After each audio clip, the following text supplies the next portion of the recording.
Jai Hind, Namaskar. In this video lecture, I am going to discuss about the topic 2, that is the forms of commercial organization. And under this topic, I am going to discuss about the sole proprietorship and the joint Hindu family business. So just let me tell you the background of this, that whenever we are going to start our own business or we want to become an entrepreneur, there are different ways we can start our business and we can form the different kind of organizations to run the business.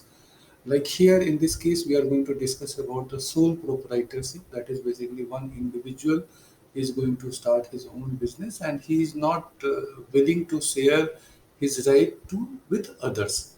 So that means he is the sole owner of that organization and he is going to run his business alone. That means the most of the decision he is going to take about himself.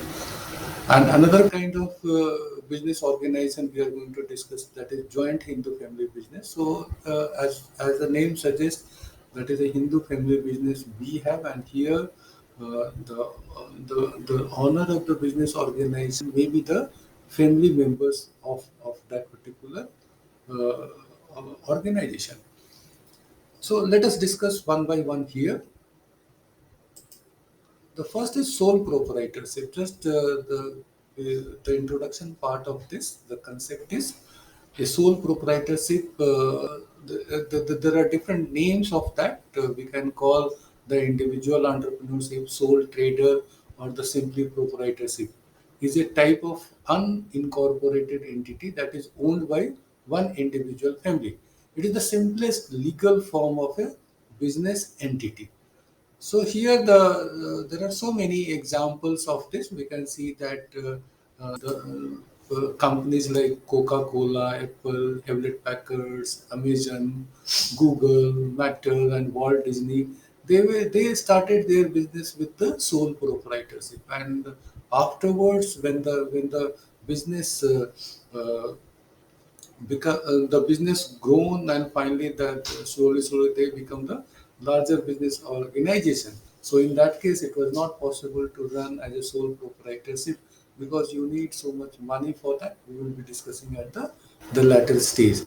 So we can take the Indian example as well, like Flipkart and Snapdeal. They also started with the sole proprietorship, and you can just go through this the link I have shared with you, and you can know about the Coca-Cola, how it has started.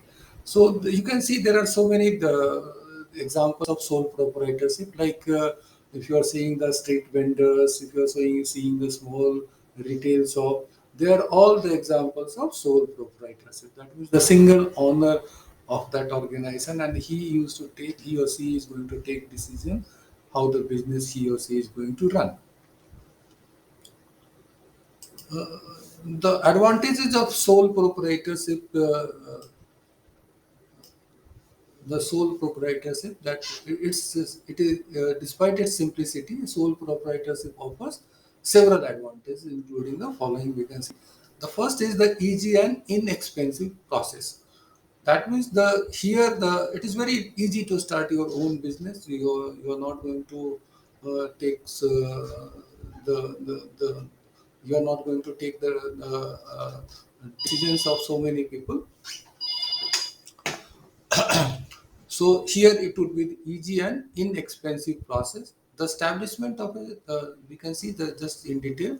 The establishment of a sole proprietorship is generally an easy and inexpensive process. Certainly the process varies depending on the country, state, or province of residence.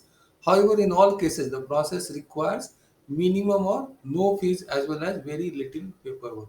So it depends upon country to country and the size of business you are going to start. So, but if we discuss from other part with if we compare with other kinds of business organization, then it is very easy and definitely inexpensive in comparison to the other form of business organization.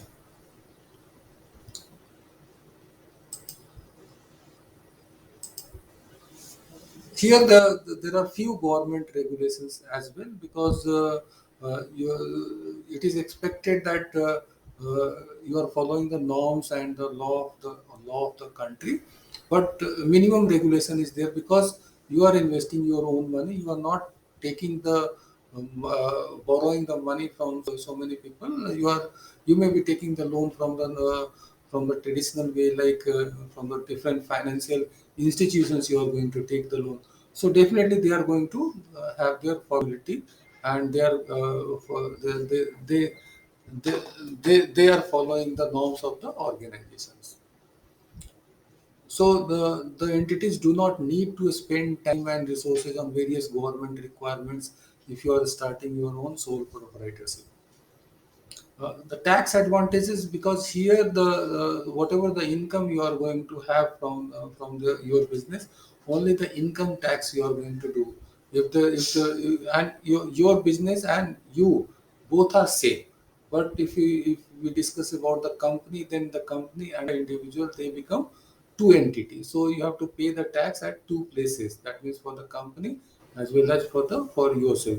But here the you are going to pay as per the income you are able to generate from that business. So that is why you are getting the tax advantages. So there are few disadvantages as well of this kind of business organization. There is unlimited liability of the owner. So here the if your business, as we discussed in the class, that the risk is involved with the business. So in case of any risk, that means if anything happens to your business and if you run in loss, so in that case the liability will be with you only. If I'm talking about the company, if you're forming, so company and the individual, they are both different entity. So loss of the company may not be you may not be liable for the loss of company. So the your liability will be limited in the case of company, but here the liability is definitely unlimited with the owner, because as you can see in this PPT as well, that since a sole proprietorship does not create a separate legal entity, so there is no separation between your business and you. So whatever the liabilities are there, you are going to bear with that one. Uh, So, in other words, if you say that a business cannot meet its financial obligations, creditors can seek repayment from the entity's owner, who must use his or her personal assets to repay outstanding debts or other financial obligations. So, you must take care of that one. Then limitations on the capital raising. So you are also having limitations on the capital raising, because you're not running the business where the so many investors are there. Here only the single investor is there, and if you are taking the loan from the different financial institutions, so what happens that they are going to see your credibility, and based on your credibility, they are going to give you the loan.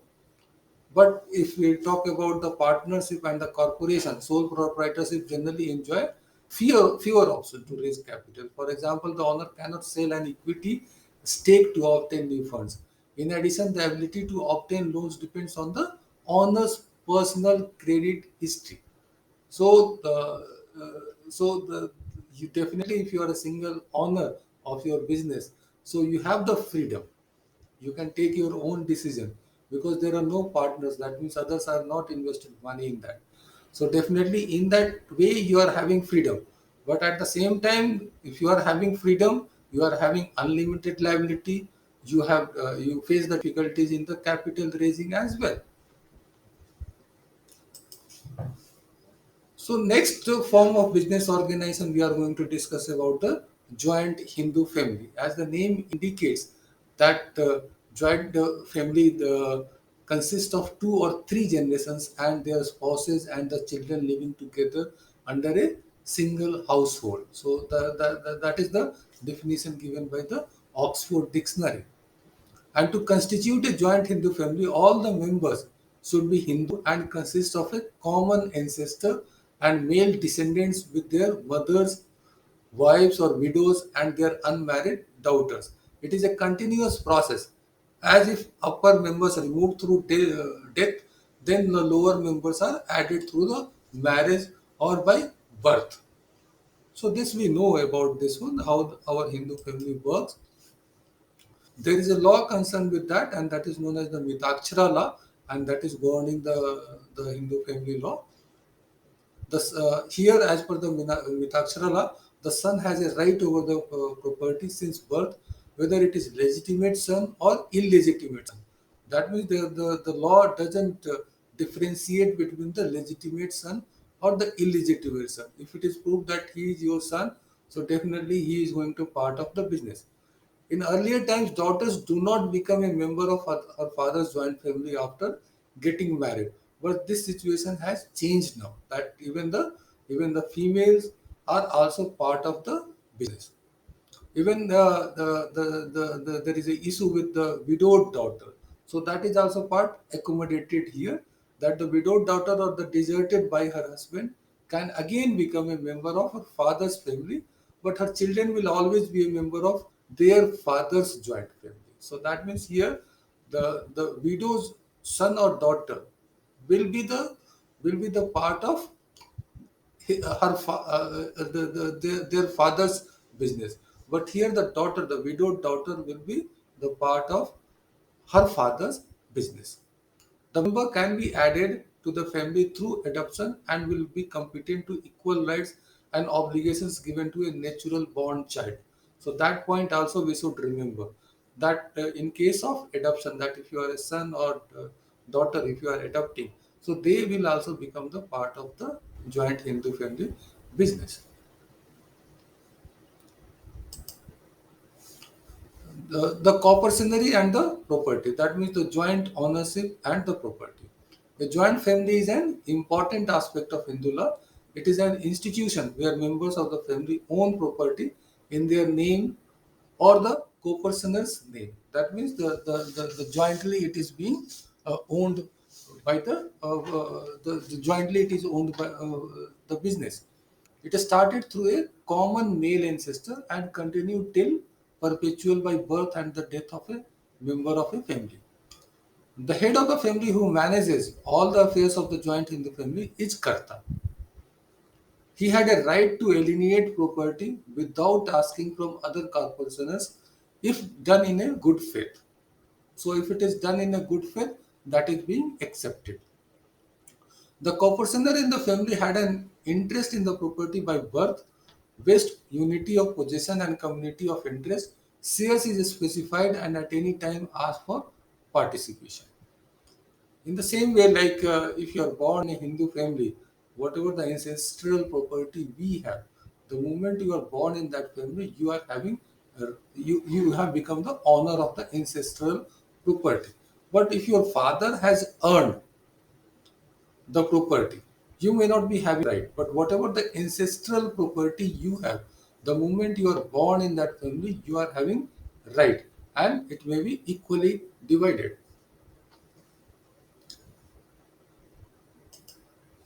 So the corporationer is a narrower institution and included under the joint family. It only comprises a male member who had born in the family and acquires an interest in the corporational property. But now the position has changed. That even if you are female and if you are born, so you are also become the part of that. So to constitute a corporationary, as minimum two male members should be needed to start and continued for a longer time.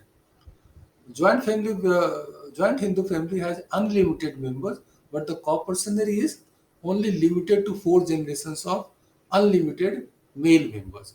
The property acquired by a senior most male member is known as the last holder of the property.